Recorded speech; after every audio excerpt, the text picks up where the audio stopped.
Okay, welcome back to the session. We'll move to our next speaker, Mr. Arnab Bhattacharya. He'll be speaking on innovation in science outreach. So put your hands together for Mr. Arnab.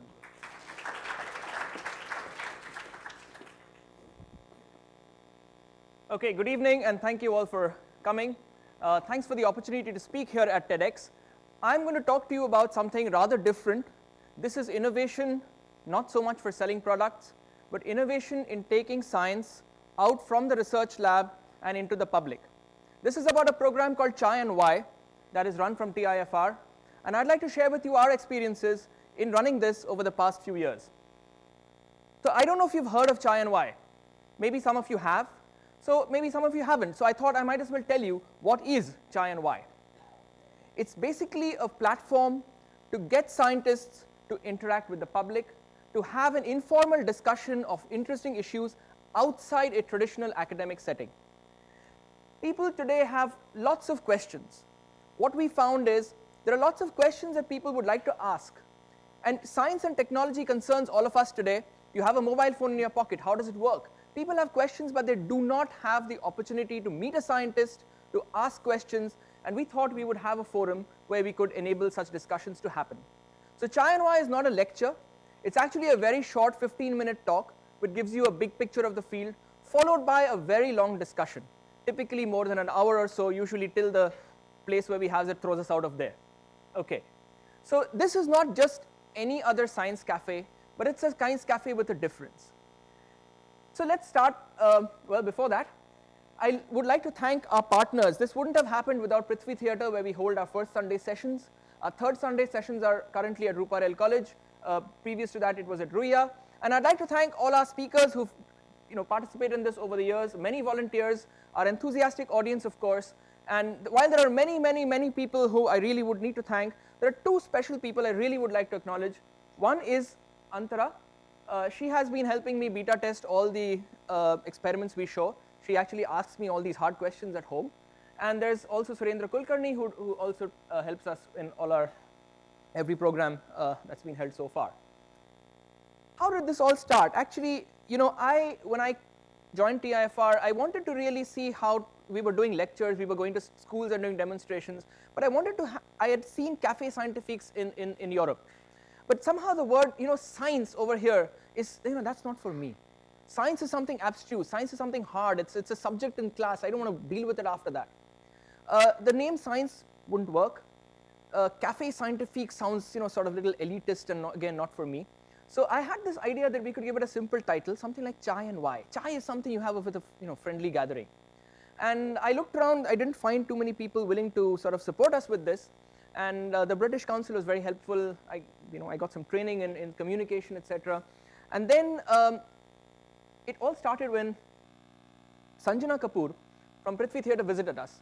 She was looking to use the TIFR auditorium to stage a maths play on Ramanujan. Now that didn't work out.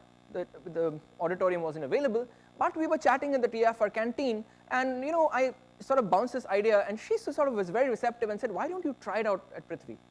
So here we were, a bunch of scientists. We said, okay, we'll come once a month to Prithvi Theatre, and on a Sunday we'll see who wakes up and comes for science, and well, that's how it started. So that's where we are at Prithvi Theatre on the first Sunday, and we've really covered a wide variety of stuff. We've really, TIFR does everything from astronomy to zoology, so there's a huge breadth of people to rely on, and we've covered lots of things, but with certain things usually in mind. One is, sometimes it's a topical, something which is in the news. Or it's something where we know that public will definitely have questions on this, and especially if it's something that small children can relate to. So these are the sort of the three things that go into doing it. And just as an example, last year you've definitely heard of the 2G and 3G thing. It was in the news for reasons of, but then we asked around, and nobody really knows what is 2G or what is 3G. And we thought this is a wonderful idea to explain basics of wireless communication to the public, and so we had a thing called 2G, 3G, ye kya hai ji? Okay. When the LHC turned on and there were all sorts of doomsday predictions, we had two Chai and Why series on events at the LHC. So we've really done everything. 100 years after the discovery of malaria, why don't we have a cure? Is it worth India going to space? Is stem cell therapy really going to work? When we had a market crash, we looked at the mathematics behind it. basic physics, basic biology, looking at highways within cells, Indus Valley script, anything and everything has been covered at Chi and Y. Okay. Now, the idea is no topic is really difficult. You have to convince. Now, I don't do all the Chi and Ys. I am only the catalyst. I find people to do it. Yes, if nobody is there, I sometimes have to do more than a few. But the idea is, if you can get somebody, you got to convince them that no matter what you do, there is probably some aspect of it which is going to be interesting to the lay public, right? And I'll just share with you. This is probably a really difficult topic, but just watch. Just imagine. I'm going to do it once without the sound. Okay, there comes the speaker. Can we have the lights down a little bit?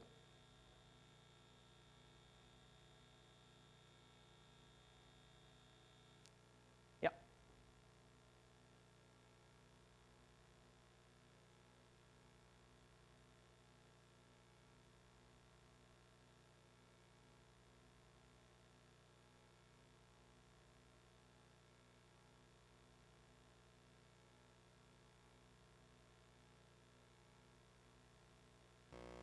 So even space-time can be conveyed nicely to people.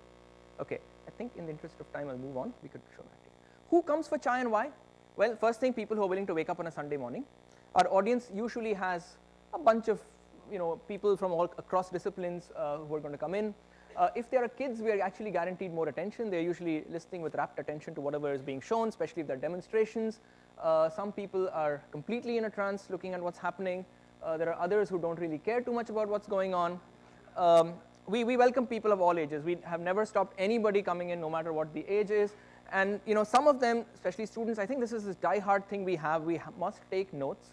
So there are people who come to Chi and Y, and actually we found people sitting in the audience and profusely copying, taking notes of what's going on.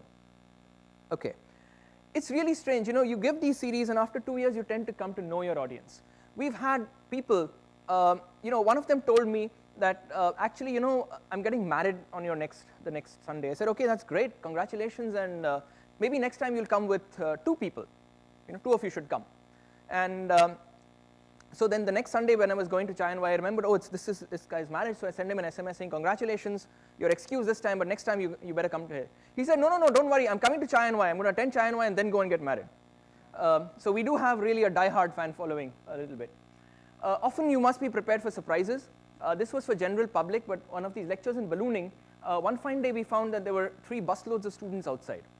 So there was a school which had sent some 300 students, and suddenly we had a complete packed auditorium, but we managed to fit everybody in. India is good, you always adjust kar lenge, so it's always nice. Okay, the other thing it has taught me is I've interacted with so many scientists. Scientists, after all, science is done by people, right?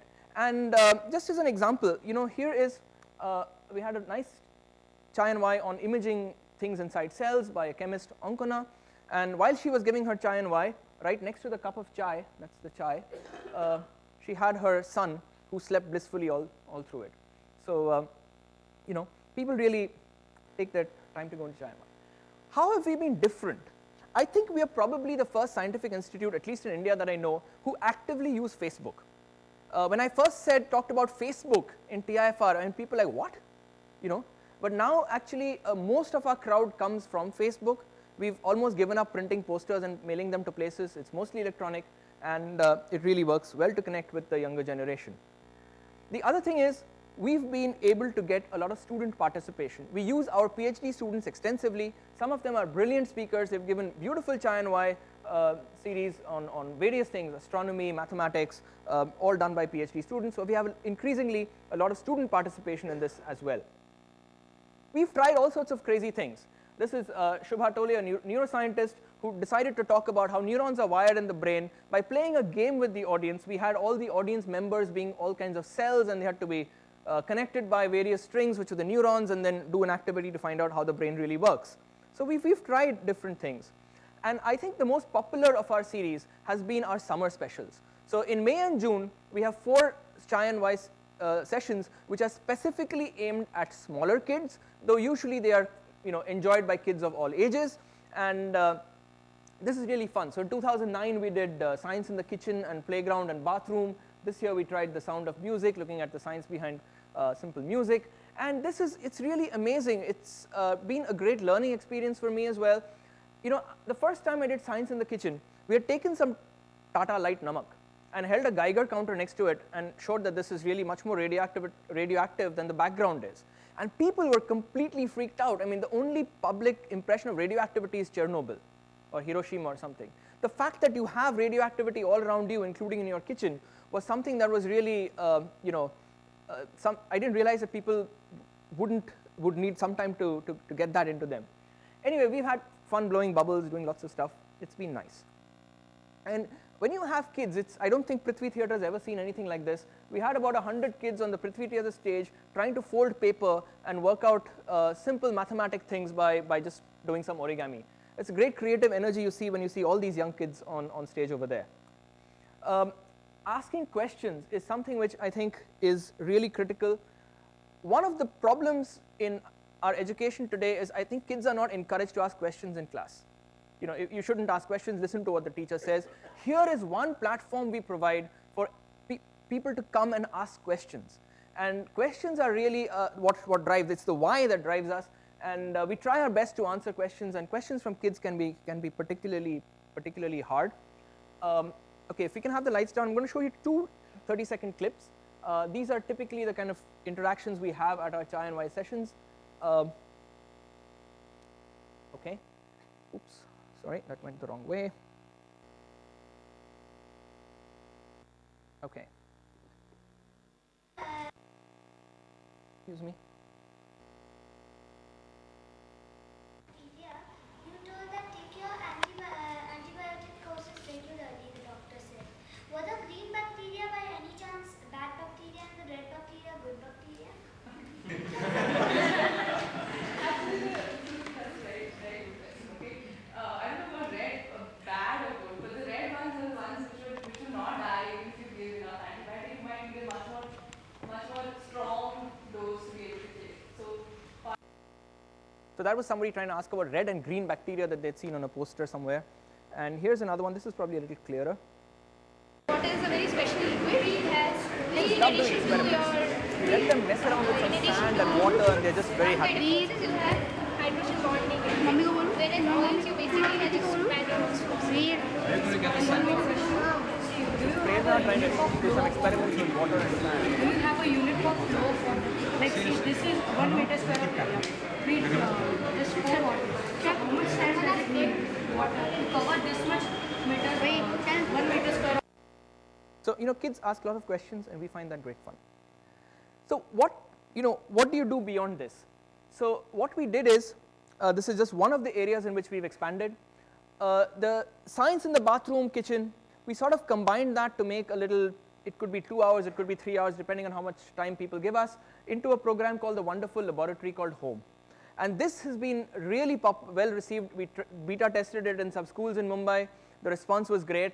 And now this has gone out to many, many places all over India. We've done this in Bhubaneswar. We've had sessions all over. This was this summer in Sikkim. We've done this in Pune, in Mumbai. You know, it allows kids to do stuff using only things which are available in a normal kitchen, nothing great, right? But it's all these stuff that your mother would never allow you to do. You know, drop some eggs and see why they wouldn't break, and you know, put colors into milk, and you know, blow up a few bottles of Pepsi. I mean, things like this. But you learn something out of it. And even more is this thing is now we've translated this into Marathi. So now we have a program called Ghar Navachi Prayogshala. This is actually today's show. Today this was in a village called Bhadgaon near Kudal in the Konkan. This has now actually gone on. We've done this in many places. These are some pictures from last week. This was in the Malshiras Taluka near Sholapur. Over 2.5 days we visited, I think, 8 schools, and we reached out almost to more than 4,200 students who came and got a chance to see the program. Many of them could do these experiments themselves and you know, learn something by doing. So this is one of the directions in which INY has gone. So I'm sort of going to wrap up over here. I think in terms of innovation, what we've tried to do is see if we could take science outreach and try an experiment. This is an experiment. We are 59 experiments old, 59 samples, and we are still learning. We are still learning. we're looking out for new ideas, and in a way for me, from TIFR, this is a small attempt at putting the fun back into fundamental research. So if you guys are from Mumbai, do drop into one of our Chai and Wai sessions, or we are also trying now to put them all on YouTube, so we are also learning. Initially we didn't record events because we didn't want a camera to be in the middle of this interaction. We thought people wouldn't ask questions, but I think it's nice to be able to record it as well. So do check us out, and I will stop here. So just an example, we will cover solar energy next time, after that mathematics in folk tales, explain how fireworks work. So we just try and do the whole work of things. Thank you very much.